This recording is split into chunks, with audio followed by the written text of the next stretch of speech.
Hello there, welcome back.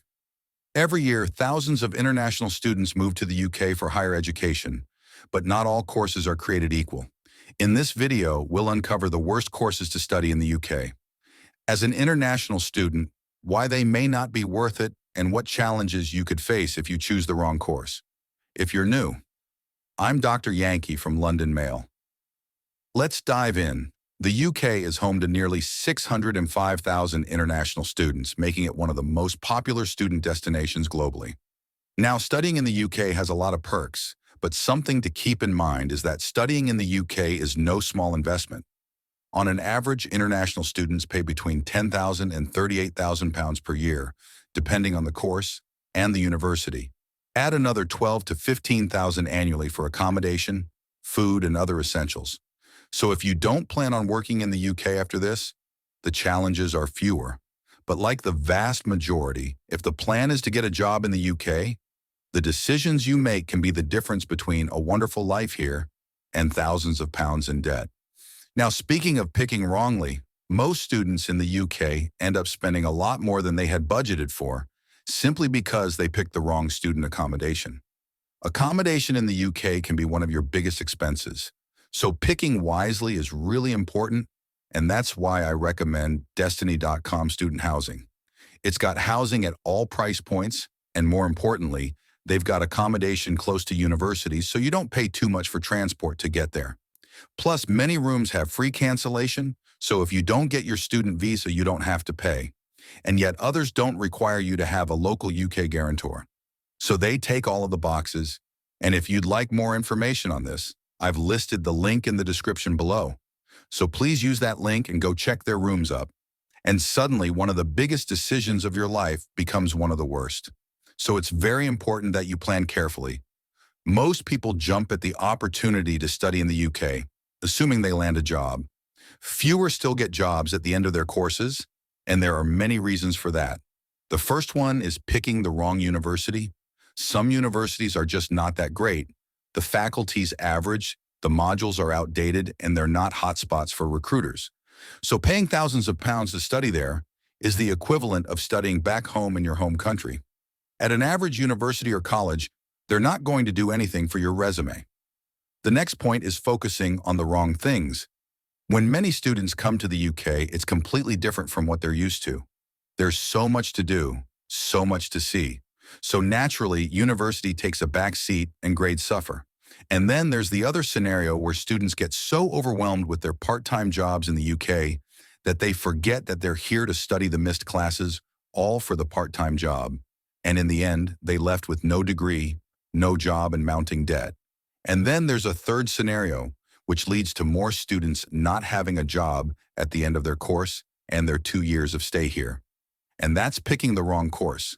Because unfortunately, where courses are concerned, even if you attend your classes religiously, even if you pick the right university and you do everything you need to do to get that job, you might still be left without a job in the end simply because you picked the wrong course.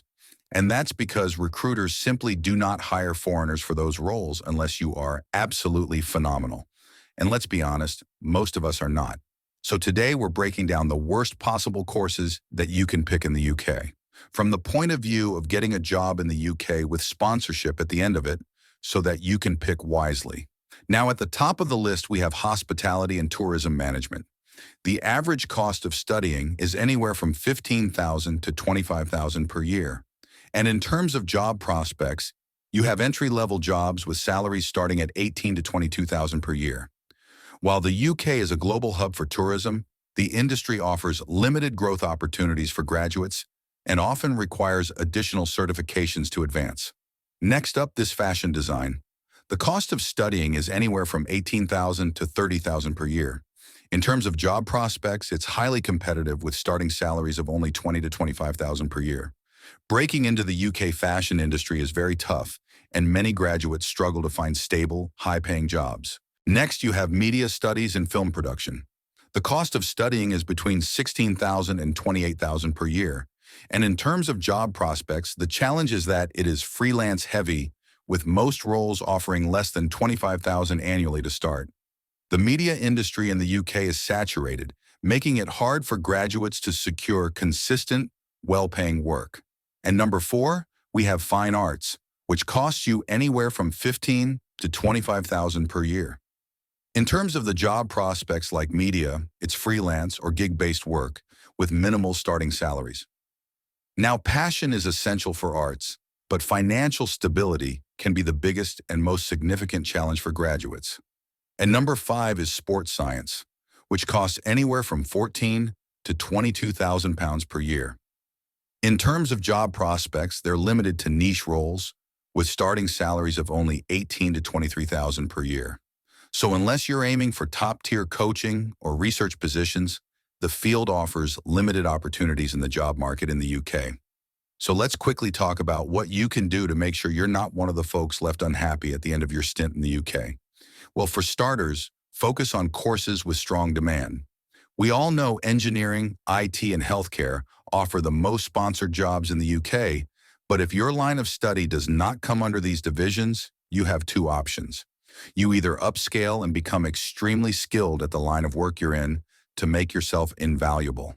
And this is only if your line of education actually sponsors you in the UK, or your other option is to reconsider studying in the UK, because there might be other countries that are more suited to your line of interests.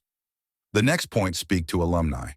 Learn from their experiences to gauge the value of your course. If pretty much everyone says they couldn't get a job, you need to have a different plan of action. And finally, choose a course that aligns with your career goals and offers a good return on investment. Because while you pick a course that can help you get sponsored, if it's not something you enjoy doing, you won't last at that job anyway.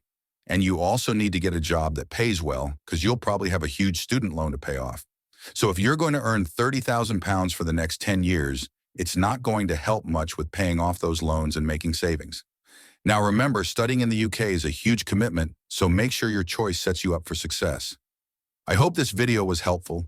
If you have any questions, drop them in the comment section below, and thanks for watching.